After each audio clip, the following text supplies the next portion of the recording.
बोलिए भारत माता की, भारत माता की। वीर महाराणा प्रताप अमर रहें, अमर रहें। वीर महाराणा प्रताप, वीर महाराणा प्रताप। छत्रपति महाराज शिवाजी की, छत्रपति महाराज शिवाजी की, छत्रपति संभाजी महाराज की। बहुत बहुत धन्यवाद। हमारे महाराष्ट्र के यशस्वी मुख्यमंत्री श्रीमान एकनाथ राव जी शिंदे और मेरे छोटे भाई और यहां के उप मुख्यमंत्री श्री देवेंद्र जी फडणवीस, माननीय राव साहब दानवे, यमुना रेलवे डॉक्टर भागवत कराड़ जी, राज्य मंत्री finance Shri Sandipan ji Bhumre, Shri Atul ji Save, Shri Ambadas ji Danve leader of opposition, Kripa Shankar Singh ji माजी मंत्री, Shri Jay Kumar Rawal MLA and ex minister, Haribhau Bagade MLA, Shri Kishore आधा पाटिल एमएलए, श्री नारायण कुचे, श्री वेला महाले, श्री उदय सिंह राजपूत, श्री प्रशांत बंग एमएलए और यहां उपस्थित मेरे कुटुंब के मेरे बहनों एवं भाइयों,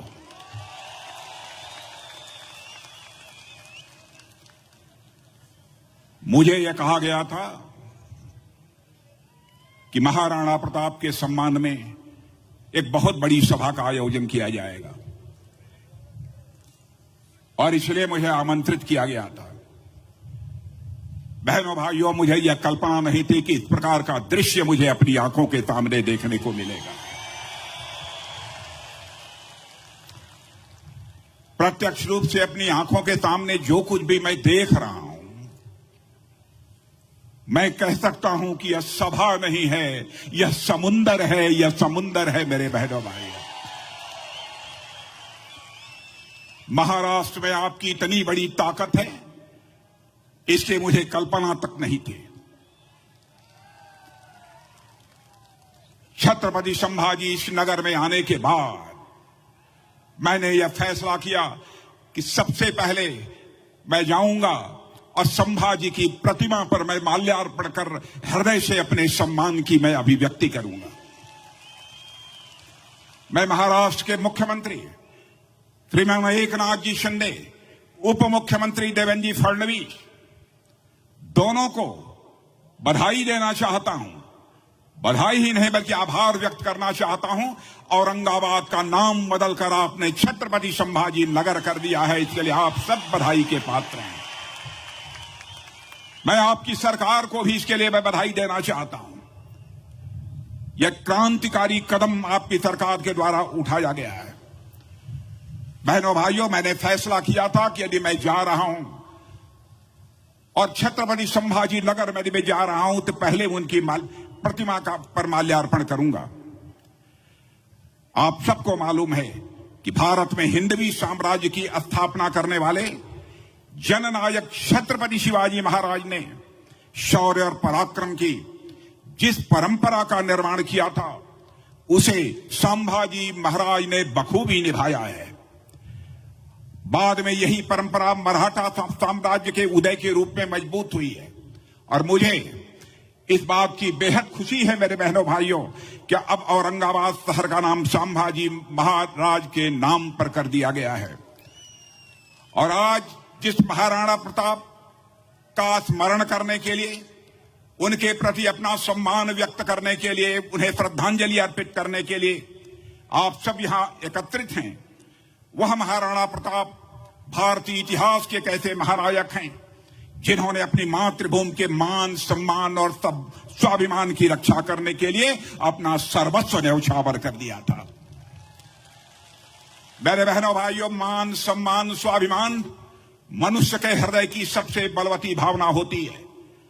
बहादुर आदमी, स्वाभिमानी आदमी अपने जीवन में हर चीज से समझौता कर सकता है, लेकिन स्वाभिमानी यदि इंसान है तो कभी अपने स्वाभिमान से कभी समझौता नहीं कर सकता, भले ही सिर ही क्यों न कटा देना हो।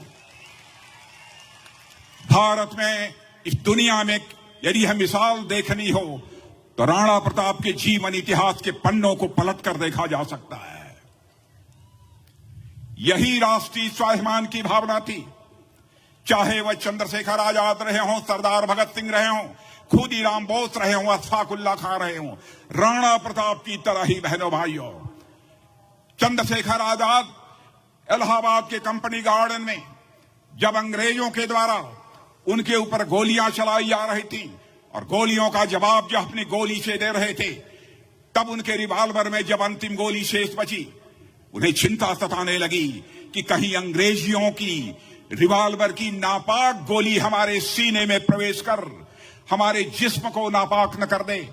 तो स्वाभिमानी चंद्रशेखर आजाद ने अपने ही रिवाल्वर की गोली अपने सीने में दाग लेने का काम किया था, तब जाकर यह भारत आजाद हुआ है। यह प्रेरणा महाराणा प्रताप जैसे मनीषियों के द्वारा प्राप्त हुई थी। बहनों भाइयों, मैं यहां पर एक और शख्स का उल्लेख करना चाहता हूं, अशफाकुल्ला खां।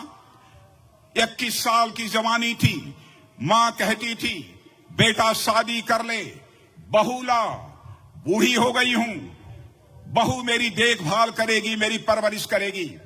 लेकिन अशफाकुल्ला राष्ट्रीय स्वाभिमान का धनी भारत माता के पैरों में पड़ी दास्ता गुलामी की बेड़ियों की काटने की तड़पन थे। जब बराबर मां कहती थी बेटा तुम शादी कर ले, बहू ला, मैं बूढ़ी हो गई हूं, मेरी वह परवरिश करेगी, मेरी देखभाल करेगी। लेकिन अशफाकुल्ला के दिल में तो आजादी हासिल करने की दीवानगी थी। मुस्कुराकर मां के आग्रह को टाल देता था। लेकिन अंग्रेजों की हत्या करने के मामले में जब फांसी की सजा हुई, फांसी के तख्त पर ले जाया गया, तो मजिस्ट्रेट ने पूछा, बोलो अशफाकुल्ला, तुम्हारी अंतिम मुराद क्या है? बहादुर राष्ट्रीय स्वाभिमान का धनी अशफाकुल्ला ने कहा, ऐ मजिस्ट्रेट, जाकर मेरी मां तो मेरा यहां संदेश पहुंचा दे कि तुम्हारा बेटा अशफाकुल्ला आज फांसी के तख्त पर खड़े होकर अपनी शादी रचाने जा रहा है, अपने निकाह करने जा रहा है, तुम्हारी मुराद पूरी करने जा रहा है। बहनों भाइयों, यह होती है राष्ट्रीय स्वाभिमान की भावना, जो कि इस देश को महाराणा प्रताप जैसे लोगों ने दी है, और उसी रास्ते पर चलकर लोगों ने अपने प्राण न्यौछावर करके भारत माता के पैरों में पड़ी गुलामी की बेड़ियों को काटा है। महाराणा प्रताप ने घास की रोटी खाई है, महाराणा प्रताप ने जंगलों में अपना जीवन बिताया है, लेकिन कभी भी उन्होंने स्वाभिमान से समझौता नहीं किया है। और साथियों, महाराणा प्रताप आज भी उतने ही महत्वपूर्ण बने हुए हैं जितने वह 500 वर्ष पहले थे। और मैं कहना चाहता हूं, आज भी 500 वर्ष पहले जितने महत्वपूर्ण महात्मा महाराणा प्रताप से आज भी हैं, और 500 और 1000 वर्ष बाद भी महाराणा प्रताप हमारे लिए इतने ही महत्वपूर्ण रहेंगे। हम अपने चारों तरफ देखेंगे तो पाएंगे कि इस दुनिया में कब क्या हो जाए कोई नहीं जानता। सारी प्राकृतिक और मानव के द्वारा बनाई गई हर चीज अस्थायी होती है, हर चीज को एक न एक दिन खत्म हो जाना है। लेकिन इस क्षणभंगुर दुनिया में अगर कोई चिरस्थायी है तो वह एक चीज है, मेरे कुटुंब के लोगों, ध्यान रखना, जीवन में एक ही चीज अस्थायी है, वह है हमारा और आपका स्वाभिमान, राष्ट्रीय स्वाभिमान। मेरे बहनों भाई, जिंदगी में हर चीज से समझौता कर लेना, लेकिन अपने राष्ट्रीय स्वाभिमान से मेरे बहनों भाइयों कभी समझौता मत करना। अगर आप महाराणा प्रताप की जीवन यात्रा देखेंगे तो उसमें कई घटनाएं ऐसी मिलती हैं जिनसे बहुत कुछ सीखा जा सकता है। महाराणा प्रताप जब मेवाड़ की गद्दी पर बैठे तो अकबर की तरफ से उनको न जाने कितने प्रलोभन दिए गए कि आप दरबार में हाजिरी लगाइए, अकबर को बादशाह कहिए और मुगलिया सल्तनत के झंडे के नीचे मेवाड़ पर शासन करिए। बहनों भाइयों, आप जानते हैं कि कैसे महाराणा प्रताप ने उस समय बिल्कुल इस ऑफर को, इस मांग को उन्होंने ठुकरा दिया, और उन रजवाड़ों ने अकबर को अपना बादशाह मान लिया था और अकबर का हुक्म मानते हुए वो लोग प्रशासन भी चलाते थे। कई ऐसे रजवाड़े हमारे देश में थे, लेकिन प्रताप यानी महाराणा प्रताप सिंह जी किस मिट्टी से बने हुए थे। उन्होंने मेवाड़ की गद्दी पर बैठते ही एकलिंग भगवान की सौगंध खाई थी कि वो मुगलों की अधीनता कभी स्वीकार नहीं करेंगे, और उन्होंने इस धरा के स्वाभिमान और इस राष्ट्र के आत्मसम्मान के लिए सारे लुभावने प्रस्तावों को जूते की नोक पर रख दिया था महाराणा प्रताप ने। मेरे बहनों भाई, उन्होंने मेवाड़ राजवंश के उस ध्येय वाक्य को चरितार्थ किया जिसमें यह कहा गया है कि जो दृढ़ राखे धर्म को, मैं आपको भी कहना चाहता हूं मेरे कुटुंब के लोगों, जो दृढ़ राखे धर्म को तिहि राखे करतार, यानी जो अपने धर्म पर दृढ़ रखता है उसकी भगवान भी मदद करता है, परमात्मा भी मदद करता है। और राणा प्रताप ने हमें यही शिक्षा दी है, लाख मुसीबत आने पर भी कैसे हम अपने कर्तव्य पथ पर डटे रहें, उससे हिले ना। हमें अक्सर यह बात सुनने को मिलती है, कुछ लोगों द्वारा ऐसे स्वर उठाए जाते हैं कि महाराणा प्रताप ने जो बलिदान दिया उसका आखिर लाभ क्या हुआ। वह जीवन भर जूझते रहे, क्या मिला उनको। यह सवाल पूछने वाले लोगों तक को मैं कहना चाहता हूं कि प्रताप के उस बलिदान के बावजूद भी मुगलिया सल्तनत कायम रही। लोग यह कहते हैं कि प्रताप को इससे मिला क्या। और प्रताप के इस बलिदान ने मेरे बहनों भाइयों उनके जीवन को भी बड़ा संघर्षपूर्ण बना दिया था। ऐसा प्रश्न करने वाले लोग वे होते हैं जो हर चीज को लाभ और हानि के तराजू पर तौलते हैं। इस चीज से परे उनका दिमाग ही नहीं जाता है, वो हर चीज को लाभ और हानि के आधार पर देखते हैं।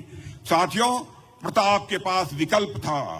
प्रताप को जो संधि प्रस्ताव भेजे जा रहे थे वह इस बात के प्रमाण हैं कि यदि महाराणा प्रताप चाहते तो विलासी और वैभवशाली वह जीवन जी सकते थे, लेकिन प्रताप जानते थे कि यदि वह झुक गए तो हिंदुस्तान से भारत की धर्म पताका हमेशा के लिए झुक जाएगी।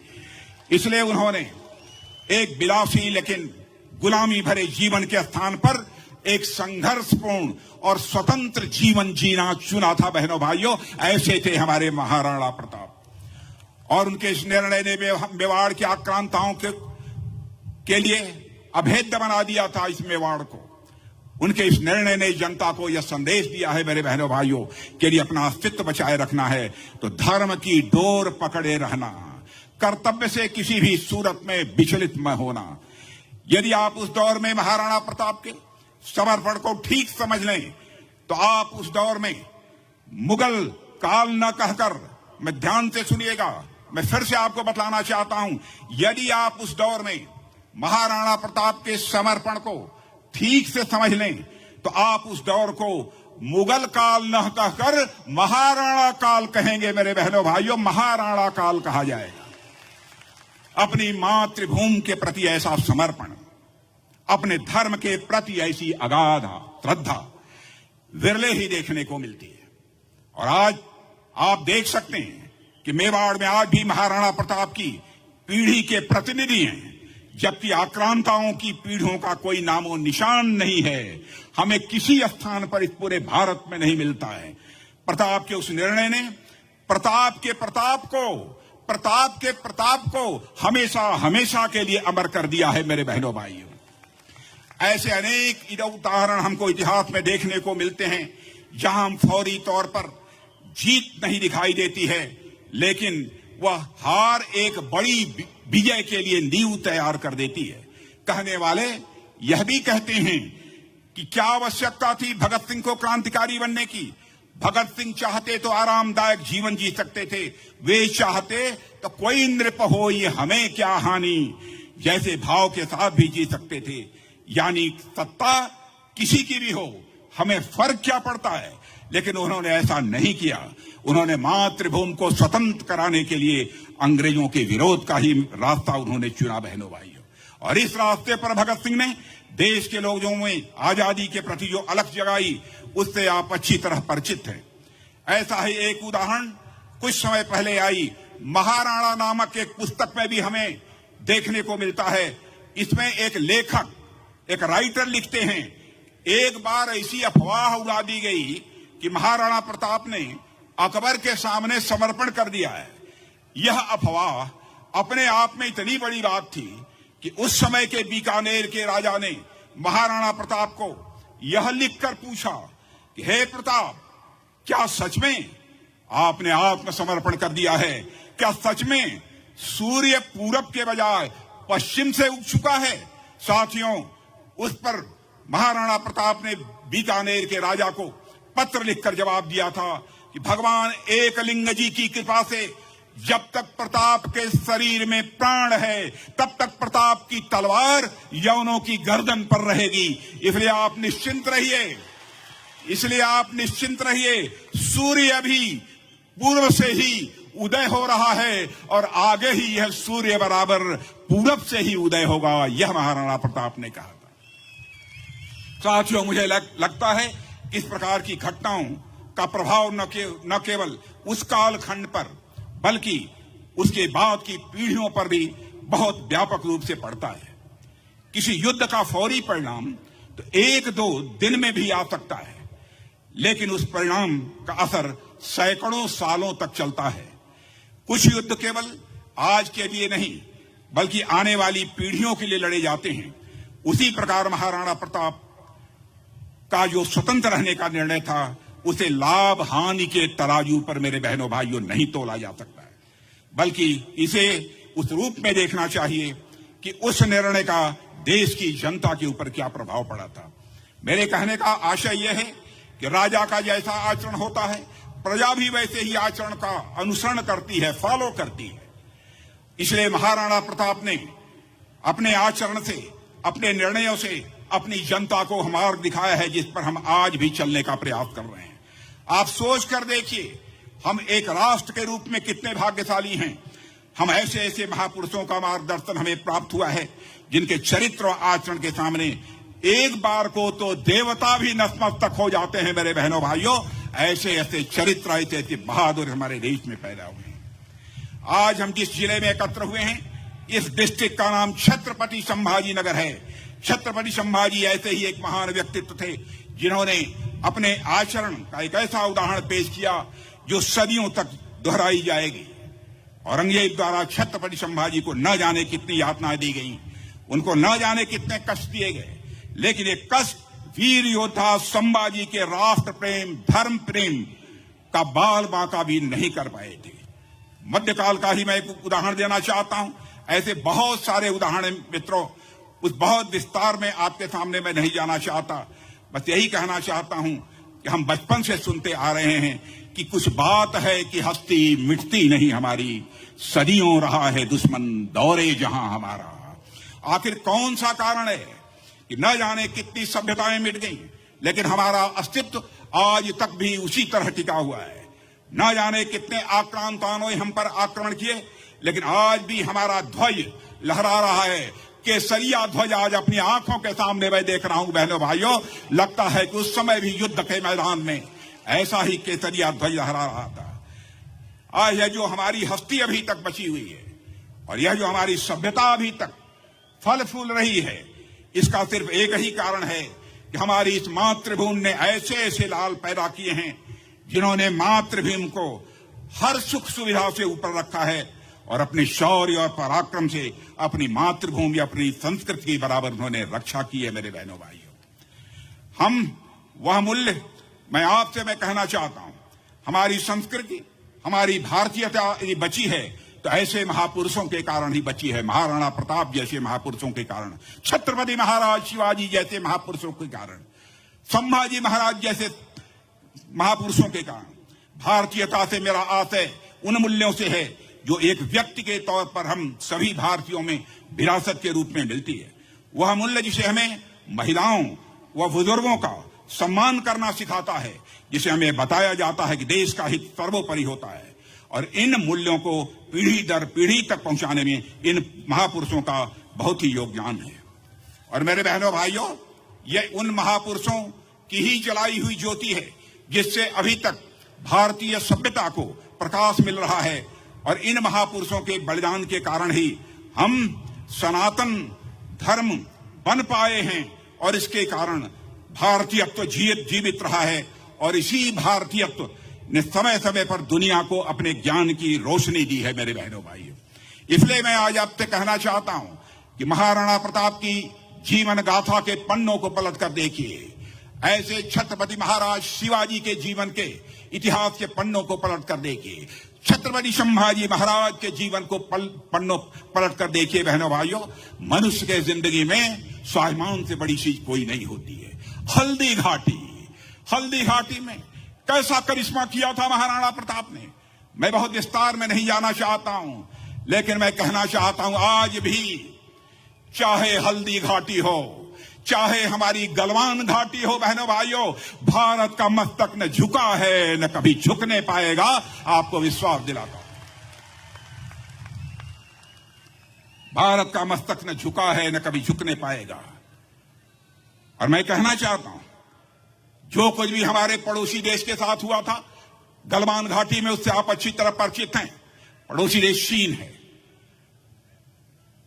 लेकिन हमने तो डंके की चोट पर कह दिया था। हमारे प्रधानमंत्री मोदी जी ने भी कहा था कि राजनाथ सिंह जी आप बोलो, डंके की चोट पर कोई फर्क नहीं पड़ता, कि हम किसी को छेड़ेंगे नहीं, यदि हमें कोई छेड़ेगा तो हम उसे छोड़ेंगे भी नहीं। यही हमारा संकल्प है। यही प्रेरणा तो हमें महाराणा प्रताप के द्वारा प्राप्त हुई है। यही प्रेरणा तो महाराणा प्रताप का जीवन इतिहास हमको देता है मेरे बहनों भाई। इतना ही नहीं, मैं बतलाना चाहता हूं जो कुछ भी है, हमारे प्रधानमंत्री का भी सीना बहनों भाइयों 56 इंच का है। इसलिए हम आपको यकीन दिलाना चाहते हैं कि आपका कभी मस्तक हम लोग नहीं झुकने देंगे। हम लोगों ने तय किया है। मैं संरक्षण मंत्री हूं। सचमुच मुझे अजीबोगरीब लगता था जब मैं ये सुनता था कि भारत के सेना के जवानों के हाथों में राइफल, टैंक, गोले, बारूद, मिसाइल ये दुनिया के दूसरे देशों से बनकर आते थे। कैसा स्वाभिमान था। हमारे प्रधानमंत्री ने फैसला किया कि अब चाहे टैंक होंगे, बम होगा, गोले होंगे, टैंक होगा, मिसाइल होगी, अब हम दुनिया के दूसरे देशों से नहीं बनाएंगे, बल्कि हमारे भारत की धरती पर बनेगा, भारतवासियों के हाथों से बनेगा। बहनों भाइयों, भारत को हम आत्मनिर्भर बनाने का हम संकल्प ले चुके हैं। भारत आत्मनिर्भर बनेगा। 2014 के पहले दुनिया के देशों को हम केवल 900 करोड़ रुपए का एक्सपोर्ट करते थे। आज आप जैसे अपने कुटुंब के स्वाभिमानी लोगों के सामने आज ये बतलाने आया हूं मेरे बहनों भाइयों, 2014 में जहां 900 करोड़ रुपए के हथियारों का एक्सपोर्ट करते थे, आज हम 16,000 करोड़ से अधिक रुपए का एक्सपोर्ट दुनिया के दूसरे देशों को कर रहे हैं। अंतर्राष्ट्रीय जगत में भारत का कद ऊंचा हुआ है। यह बात मैं नहीं कर रहा हूं, इंटरनेशनल मॉनेटरी फंड के लोग भी कहते हैं, वर्ल्ड बैंक के लोग भी ये कहते हैं। भारत का मस्तक सारी दुनिया में ऊंचा हुआ है, भारत का कद बढ़ा है। पहले भी मैं विदेशों में जाता रहा हूं, आज भी विदेशों में जाता हूं। पहले मैं देखता था इंटरनेशनल फोरम पर, अंतर्राष्ट्रीय मंचों पर भारत कुछ बोलता था तो दुनिया भारत की बातों को ध्यान से नहीं सुनती थी, कहती थी भारत तो कमजोर देश है, सुनो न सुनो कोई फर्क नहीं पड़ता है। लेकिन बहनों भाइयों, सीना ठोक कर कह सकते हो, आज अंतर्राष्ट्रीय मंचों पर भारत कुछ बोलता है तो दुनिया कान खोलकर सुनती है कि भारत बोल क्या रहा है। यह है महाराणा प्रताप का भारत, यह है महाराणा प्रताप का भारत। और आप लोगों ने एक ऐसा 56 इंच चौड़े सीने का प्रधानमंत्री दे दिया है। यूक्रेन में रूस और यूक्रेन के बीच जो युद्ध चल रहा था, यूक्रेन में हमारे 22,000 से लेकर 23,000 भारतीय छात्र फंसे हुए थे। उनके मां बाप हिंदुस्तान में कहते थे, अरे प्रधानमंत्री जल्दी से हमारे बच्चों को यूक्रेन से निकाल कर बाहर लाओ, नहीं कब रूस के बम गोले गिर जाएं और हमारे बच्चों की जिंदगी चली जाए। दुनिया में जो कोई देश नहीं कर पाया, हमारे प्रधानमंत्री ने किया। मेरे बहनों भाइयों, नाज है मुझे इस प्रधानमंत्री पर। उन्होंने रूस के राष्ट्रपति मिस्टर पुतिन से भी बात की, यूक्रेन के राष्ट्रपति मिस्टर जेलेंस्की से भी बात की और जरूरत पड़ी तो अमेरिका के राष्ट्रपति बाइडेन से भी बात की। थोड़ी देर के लिए युद्ध रुक गया और हमारे भारतवासी यूक्रेन से भारत की धरती पर आ गए। यह है भारत, एक पड़ोसी देश है हमारा। मैं बतलाना चाहता हूं कि हम लोग महाराणा प्रताप को आदर्श मानने वाले हैं, छत्रपति महाराज शिवाजी को आदर्श मानने वाले हैं, संभाजी महाराज को आदर्श मानने वाले हैं। बुजदिल लोग भारत में नहीं रहते हैं। आतंकवाद के सहारे भी एक हमारा पड़ोसी देश भारत को बराबर कमजोर करने की कोशिश कर रहा है, तोड़ने की कोशिश कर रहा है, लेकिन उसकी कोशिश कभी भी कामयाब नहीं हो पाएगी। बहनों भाइयों, इतना भरोसा रखना, क्योंकि हम लोगों ने करके दिखा दिया है। हमारे प्रधानमंत्री ने, आपने देखा होगा कि जिस समय पुलवामा का, गलवान घाटी का जब कांड हुआ था, यूई का कांड हुआ था, उसमें वह करिश्मा कर दिखाया हमारे यहां के सेना और सुरक्षा के जवानों ने कि हमने दुनिया को साफ संदेश दे दिया है कि भारत के अंदर वह ताकत है कि हम दुश्मन को इस पार भी मार सकते हैं और जरूरत पड़ी तो उस पार भी जाकर मार सकते हैं। यह भारत के अंदर ताकत है। इसलिए आज इससे ज्यादा कुछ न कहते हुए मैं देख रहा हूं कि एक व्यक्ति नहीं हिला है, एक व्यक्ति नहीं हिला है। जो यहां बैठा है वह बैठा हुआ है। इतनी सभा में, इतनी बड़ी सभा में कभी मैंने यह दृश्य नहीं देखा था बहनों, यह दृश्य नहीं देखा। इसलिए मैं अपनी तरफ से पहले तो अपने सभी आयोजकों का और बहुत सारे नौजवान, मैं सबका नाम नहीं लेना चाहता, हमारे भागवत कराड़ जी के साथ गए थे मुझसे मिलने। मुझे लग रहा था कि कार्यक्रम की तरीके टल जाएगा। भगवत कराड़ जी का कहना था और उनके साथ जो लोग गए सबका कहना था जो कुछ भी हो जाए, कल ही मुझे पूना में कार्यक्रम को संबोधित करना है, लेकिन आपको आना ही है। मैंने कहा चाहे जो कुछ भी हो जाए, महाराणा प्रताप का सवाल है, चाहे जितनी भी मुसीबतें क्यों न हो, मैं मुसीबतों का सीना चीर कर मैं आऊंगा बहनों भाइयों। और आज आप सब लोगों के बीच में, और आप सब लोगों का यह उत्साह देखकर मैं पूरी तरह से आश्वस्त हूं बराबर। और मैं यहां पर फिर से यहां के यशस्वी मुख्यमंत्री एकनाथ जी शिंदे और नौजवान उप मुख्यमंत्री श्री देवेंद्र जी फडणवीस, दोनों को विश्वास दिलाता हूं कि आपने आज जो करिश्मा आपने किया है, इस समाज ने जो कुछ भी मांगा था दिल खोल कर आपने दे दिया।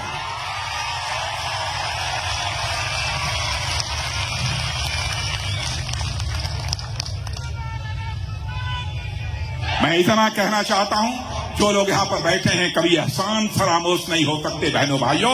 यदि किसी ने एहसान किया है तो जरूरत पड़ने पर उसके लिए गर्दन कटा देते हैं। ऐसे लोग यहां पर बैठे हैं। आज के इस अवसर पर इससे ज्यादा कुछ न कहते हुए मैं पुनः वीर महाराणा प्रताप की स्मृति को नमन करता हूं और साथ ही आप सब अपने कुटुंब के लोगों के सामने भी शीश झुकाकर आप सबका अभिनंदन करते हुए यही अपना निवेदन समाप्त करता हूं। आप सबको बहुत बहुत धन्यवाद। और एक भी हाथ नीचे नहीं होना चाहिए, जब आप लोग बैठे रहिए, एक हाथ भी नीचे नहीं होना चाहिए और सब लोग अपने स्थान पर खड़े हो जाइए, सब लोग अपने स्थान पर खड़े हो जाइए। और मीडिया के लोगों को कहूंगा, हमको मत देखिए, उनको देखिए, इस महासमुद्र को देखिए। और एकनाथ जी शिंदे, देवेंद्र जी फडणवीस